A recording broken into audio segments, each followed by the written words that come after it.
नमस्कार, प्रणाम भोजपुरिया भैया लोग। और सब बताई कैसे बानी रउआ सभे। उम्मीद करतानी रउआ सब ठीक ठाक होखा भैया, और हमहू ठीक बानी।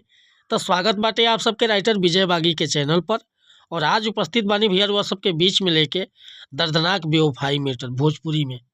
और दिल से बताओ तानी भैया कि एकर नया म्यूजिक बनवा के और बढ़िया तरीका से गायकी कर देतानी फीलिंग के साथ, तो गाना एकदम दिल के छू जाई भैया। तो चलिए देर न करते हुए मैटर के शुरुआत कइल जा कि कैसे ये मुखड़ा के गावक बा, का एकर धुन बा, का लय बा। लेकिन वीडियो स्टार्ट कर से पहले भी एगो बात बतावल चाहब।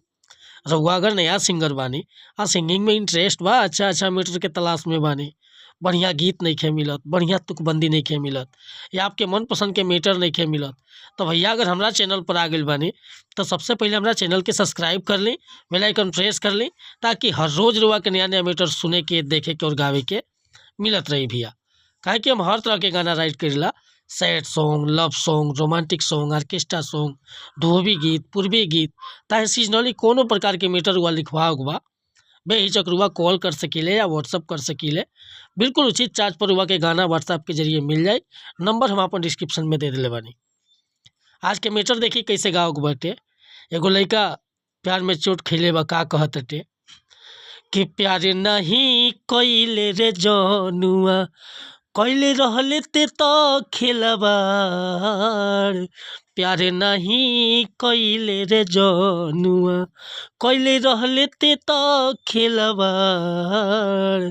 जनऊ से ज्यादा रही चहले, दिहले खंजर सीनवे में मार। प्यार नहीं कइले रहले जनुआ, कइले रहले ते तो खेलबाड़। प्यार नहीं कइले रहले जनुआ, अरे प्यार नहीं कइले रहले जनुआ, कइले रहले ते तो खेलबाड़। जनऊ से ज्यादा रही चहले, दिहले खंजर सीनवे में मार। प्यार नहीं कइले रे जनुआ। तो भैया ये मुखड़ा लेके उपस्थित रहनी है। अगर ये मुखड़ा पसंद बा, फुल गीत लिखवावे के चाहतानी, तो बेहिचक हमरा व्हाट्सअप नंबर पर हुआ संपर्क कर सकीले। व्हाट्सअप के नंबर बाटे 8874473128। कोनो प्रकार के मैटर लिखवाओ बा, चाहे नया म्यूजिक बनवाओ बा, बेहिचक रुआ कॉल कर सकीले। बिल्कुल उचित चार्ज पर हुआ के गाना, बिल्कुल उचित चार्ज पर हुआ के म्यूजिक मिल जाए भैया। व्हाट्सअप के जरिए नंबर हम दे दिले बानी। मिला तानी फिर से अगला वीडियो में कुछ नया गाना के साथ। तब तक अनुमति चाहतानी। गाँव में कोनो त्रुटि भली तो क्षमा करब भैया, काहे कि हम राइटर बानी, सिंगर ना। जय हिंद, जय भारत, जय भोजपुरी समाज।